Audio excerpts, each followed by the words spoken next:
Welcome to all. स्वागत है आप सभी का हमारे यूट्यूब चैनल पे। आज के वीडियो में हम नेवी एसएसआर एमआर नई भर्ती 2025 के बारे में कंप्लीट जानकारी देने जा रहे हैं। भर्ती को लेकर जरूरी नोटिफिकेशन जारी हो चुका है। नोटिफिकेशन डेट आज ही जारी किया गया। ऑफिशियल अपडेट, ऑनलाइन फॉर्म कब स्टार्ट हो, उसकी डेट, एग्जाम कब होगा, age limit, post detail complete जानकारी हम आपको इस वीडियो के अंदर देने जा रहे हैं। अगर आप इस चैनल फर्स्ट टाइम विजिट किए हो तो चैनल को सब्सक्राइब जरूर कर लीजिएगा। नेवी ने एक साथ 3 इनटेक का ऑफिशियल नोटिफिकेशन जारी किया। इंटेक 2 2025, इंटेक 1 2026 और इंटेक 2 2027 का ऑफिशियल नोटिफिकेशन जारी किया है। पात्रता की बात करें तो अग्निवीर एमआर 2 2025, 1 2026 और 2026 बैच के लिए अविवाहित पुरुष और विवाहित महिला कैंडिडेट इसके लिए ऑनलाइन आवेदन फार्म के लिए आमंत्रित किए गए हैं। और इसके इम्पोर्टेंट डेट की बात करें, इसके एप्लीकेशन फॉर्म स्टार्ट होंगे 29 मार्च 2025 को। अप्लाई करने की लास्ट डेट रहेगी 10 अप्रैल 2025। पेमेंट करने की लास्ट डेट रहेगी 10 अप्रैल 2025 और इसका एग्ज़ाम होगा मई 2025 मिड में। एडमिट कार्ड एग्ज़ाम से पहले जारी कर दिए जाएंगे। एप्लीकेशन फीस इसमें जनरल ओबीसी डब्ल्यूएस के लिए 550 रखी गई है विद 18% जीएसटी के साथ। SC ST के लिए 550, इनके लिए भी 18% जीएसटी है। कैंडिडेट को इसका भुगतान ऑनलाइन माध्यम से ही करना होगा। और Indian navy Agniveer SSR MR notification, इसमें एज लिमिट की बात करें तो एज लिमिट करना 10/12/2025 का आधार मान के की जाएगी। इसमें Agniveer SR MR age limit 5/2/2025 के लिए जन्म डेट रखी गई सितंबर 1 से 2004 और फरवरी 29 2008 के मध्य वाले कैंडिडेट इसके लिए अप्लाई कर सकते हैं। और 5/1/2026 के लिए फरवरी 1 2005 से लेके 31 जुलाई 2008 के कैंडिडेट इसके लिए अप्लाई कर सकते हो। और इसमें ये दोनों डेट भी शामिल है। और 5/2/2026 के लिए जुलाई 1 2005 से लेकर दिसंबर 31 2008 तक जन्म डेट वाले कैंडिडेट इसके लिए अप्लाई कर सकते हो। और इसमें ये दोनों डेट भी शामिल की गई है। नेवी एसएसआर के लिए शैक्षणिक योग्यता क्या रखी, इसमें भारत सरकार के शिक्षा मंत्रालय द्वारा मान्यता प्राप्त स्कूल बोर्ड से गणित भौतिकी के साथ 50% अंकों के साथ उत्तीर्ण होने चाहिए, या केंद्रीय, राज्य या केंद्र शासित प्रदेश द्वारा मान्यता प्राप्त पॉलिटेक्निक संस्था से engineering, mechanic, electro automobile, computer science, electronic technology, सूचना प्रौद्योगिकी कुल 50 अंकों के साथ 3 साल का डिप्लोमा होना जरूरी है।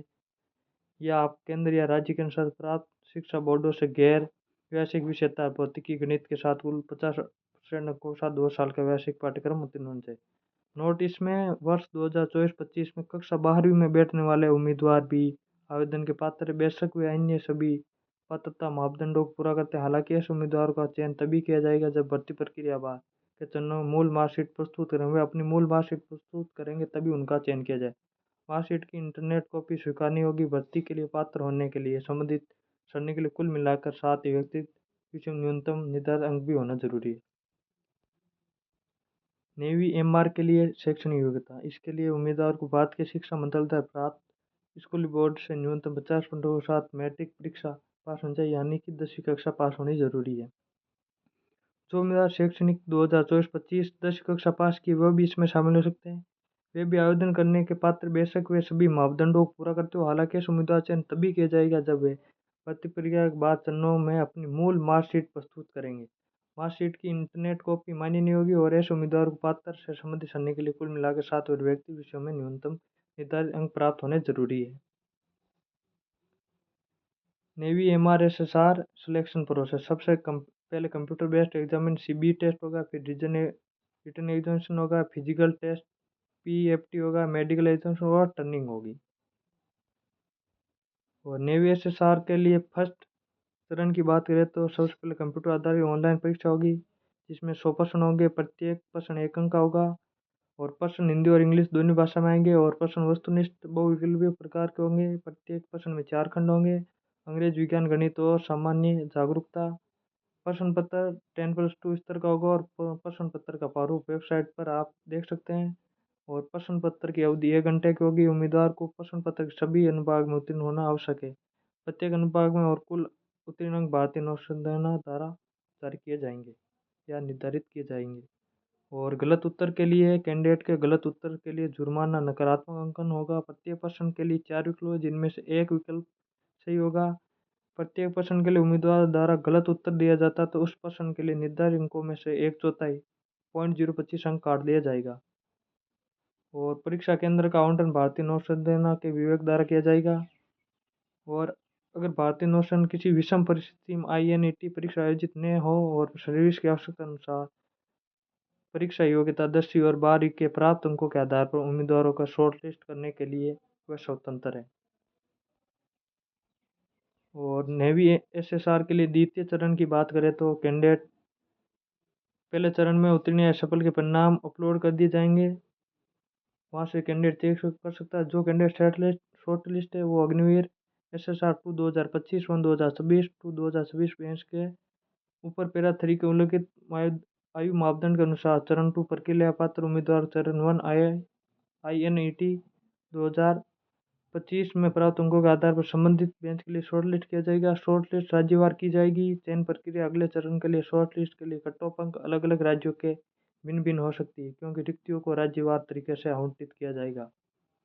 ध्यान दें ऐसे मामलों में जहाँ समान प्रतिशत अंक पाने वाले कैंडिडेट संख्या रिक्तियों से अधिक होती है तो शॉर्टलिस्ट को जन्म तिथि के आधार पर किया जाएगा। यानी ऐसे उम्मीदवार जिनकी जन्मतिथि पहले जिनके पास भर्ती के बहुत ही कम मौके होंगे उनको पहले प्राथमिकता दी जाएगी और जिनके पास मौके शेष होंगे उनको बाद में मौका दिया जाएगा। और नेवी MR के लिए प्रथम चरण की बात करें तो उनके लिए भी कंप्यूटर बेस्ड टेस्ट होगा। इसमें कुल 50 प्रश्न होंगे। प्रत्येक प्रश्न 1 अंक का होगा और प्रश्न 2 भाषा हिंदी और अंग्रेजी में आएंगे और प्रश्न बहुविकल्पी होंगे। प्रश्न पत्र 2 खंड अर्थात विज्ञान गणित एवं सामान्य जागरूकता होगा और प्रश्न पत्र 10वीं के लेवल का होगा। प्रश्न पत्र का प्रारूप आप इंडियन नेवी की ऑफिशियल वेबसाइट पर देख सकते हैं। प्रश्न पत्र की अवधि 30 मिनट की होगी। उम्मीदवार को प्रश्न पत्र के सभी अनुभाग में उत्तीर्ण होना आवश्यक है। प्रत्येक अनुभाग में और कुल उत्तीर्ण अंक भारतीय नौसेना द्वारा निर्धारित किए जाएंगे और गलत उत्तर के लिए 0.25 का मापदंड है आपके लिए। और भारतीय नौसेना किसी विषम परिस्थिति में परीक्षा आयोजित न होने या सर्विस अनुसार 10वीं 12वीं के अंकों के आधार पर कैंडिडेट का शॉर्टलिस्ट करने के लिए स्वतंत्र है। सेकंड चरण की बात करें तो इसमें फर्स्ट चरण में उत्तीर्ण या सफल कैंडिडेट अपने अंकों के आधार पर देख लीजिएगा। फिर आपको शॉर्टलिस्ट किया जाएगा। MR 2 2025 1 2026 2 2026 ऊपर पैरा 3 में उल्लिखित आयु मापदंड के अनुसार चरण 2 के लिए उम्मीदवार को चरण IIT प्राप्त अंकों के आधार पर संबंधित बेंच के लिए शॉर्टलिस्ट किया जाएगा। शॉर्टलिस्ट राज्यवार की जाएगी। चयन प्रक्रिया के अगले चरण के लिए शॉर्टलिस्ट का टॉप अलग अलग राज्यों में भिन्न हो सकती है क्योंकि रिक्तियां राज्यवार तरीके से आवंटित किया गया है। ऐसे मामले में जहां समान प्रतिशत पाने वाले उम्मीदवार संख्या समान रिक्तियों से अधिक होगी तो शॉर्टलिस्ट को जन्मतिथि के आधार पर किया जाए। ऐसे कैंडिडेट जिनकी जन्मतिथि पहले की है जिनके पास भर्ती के मौके बहुत कम है उनको पहले सेलेक्ट किया जाएगा और जिनके पास भर्ती में सिलेक्शन लेने के मौके और अधिक उनको बाद में सिलेक्ट किया जाएगा। और इसमें स्पॉन्सरशिप उम्मीदवार जिसके पास NCCC सर्टिफिकेट है ऐसे कैंडिडेट स्पॉन्सर उम्मीदवार और NCCC प्रमाण पत्र धारकों को चरण 1 आवेदन प्रक्रिया द्वारा अपने मूल प्रमाण पत्र अपलोड करने की आवश्यकता होगी। प्रमाण पत्रों का सत्यापन CABS के माध्यम से किया जाएगा और NCCC प्रमाण पत्रों का सत्यापन DGNAC के माध्यम से किया जाएगा। सत्यापित उम्मीदवारों को स्टेज 1 में INET परीक्षा में छूट दी जाएगी और उन्हें INET परीक्षा केंद्र पर उपस्थित होने की आवश्यकता भी नहीं होगी। इन उम्मीदवारों को पात्रता के आधार पर चरण 2 के लिए सीधे कॉल अप किया जाएगा। इसके अलावा मूल स्पॉन्सर NCCC प्रमाण पत्र भर्ती प्रक्रिया प्रत्येक चरण में सत्यापित किया जाएगा। भर्ती के किसी भी चरण के दौरान कोई विसंगति पाए जाने पर उम्मीदवारी रद्द की जा सकती है। और ध्यान दें आवेदन प्रक्रिया के दौरान प्रोविजन प्रमाण पत्र या अन्य कोई अनधिकृत दस्तावेज जमा करवाने पर भी उम्मीदवारी रद्द की जा सकती है।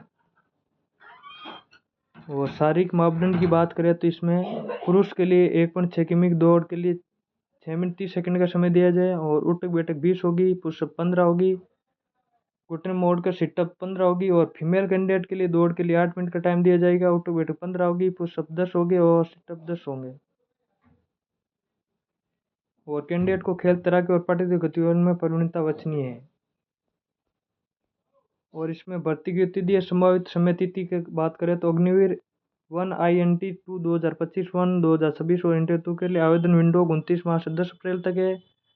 आपने अगर फॉर्म में कोई गलती की तो आपको सुधार का मौका 14 16 अप्रैल तक 2025 तक दिया जाएगा। और स्टेज 1 मई 2025 में एग्जाम होगा और स्टेज 1 के परिणाम घोषणा मई 2025 में ही की जाएगी। और चरण 2 अग्निवीर 2 2025 के लिए बात करें तो शॉर्ट लिस्ट और कॉल सेंटर जारी करने की बात होगी तो जून 2025 में होगा। और अग्निवीर 2 के लिए चरण 2 होगा जुलाई 2025 में। अग्निवीर 2 2025 के लिए टर्निंग सेंटर में आपको बुलाया जाएगा सितंबर 2025 में। और चरण 2 अग्निवीर 1 इनटेक 2026 के लिए शॉर्ट लिस्ट और कॉल लेटर होगा अक्टूबर 2025 में। और अग्निवीर 1 2026 के लिए चरण 2 होगा नवंबर दिसंबर 2025 में। और आपको टर्निंग के लिए चिल्का में बुलाया जाएगा फरवरी 2026 में। अग्निवीर 2 2026 में शॉर्ट लिस्ट और कॉल सेंटर होगा आपके मार्च 2026 में। और अग्निवीर 2 2026 के लिए चरण 2 के लिए आपके लिए एग्जाम होगा मई 2026 में। और आपको लिए अग्निवीर 2 2026 चिल्का में परीक्षण के लिए बुलाया जाएगा जुलाई 2026 में। और आपके साल अनुमानित पैकेज मासिक हाथ में कितना आएगा, अग्निवीर फंड में कितना जाएगा, सरकार द्वारा कॉर्पोरेट फंड में कितना योगदान, कंप्लीट डिटेल। पहले वर्ष आपको सैलरी दी जाएगी 30,000, आपको सैलरी दी जाएगी 21,000, अग्निवीर फंड में जाएंगे 9,000 और उसमें सरकार का योगदान भी रहेगा 9,000। द्वितीय वर्ष आपको 33,000 दी जाएगी, उसमें आपके हाथ में आपके अकाउंट में आएगी 23,100 रुपये, सरकार के खाते में जाएगी 9,900 और सरकार उसमें साथ में जोड़ेगी 9,900 रुपये। ये बाद में आपको जॉब पूरी होने के बाद दिए जाएंगे। और तीसरे वर्ष आपको सैलरी दी जाएगी 36,500, आपके खाते में आएगी 25,550, अग्निवीर फंड में जाएंगे 10,950 और सरकार द्वारा कॉर्पोरेट फंड में होगा 10,950 का सहयोग सरकार द्वारा। चौथे वर्ष आपको सैलरी दी जाएगी 40,000, आपके खाते में आएगी 28,000 और आपके अग्निवीर कॉर्पोरेट फंड में योगदान होगा 12,000 और सरकार की तरफ से भी आपके लिए योगदान होगा 12,000। आपको कुल अग्निवीर कॉर्पस फंड में आपके द्वारा योगदान होगा 5.2 लाख रुपए का और सरकार द्वारा भी इसमें योगदान होगा 5.2 लाख रुपए। ये आपको अपनी गवर्नमेंट जॉब पूरी कंप्लीट करने के बाद सरकार द्वारा दिया जाएगा और ये आपके हाथ खाते में आती जाएगी पर मंथ सैलरी। अगर आपकी वीडियो पसंद आए तो वीडियो लाइक करें, शेयर करें, कमेंट करें और अगर आप इस चैनल फर्स्ट टाइम विजिट किए तो चैनल को सब्सक्राइब जरूर कर लीजिएगा।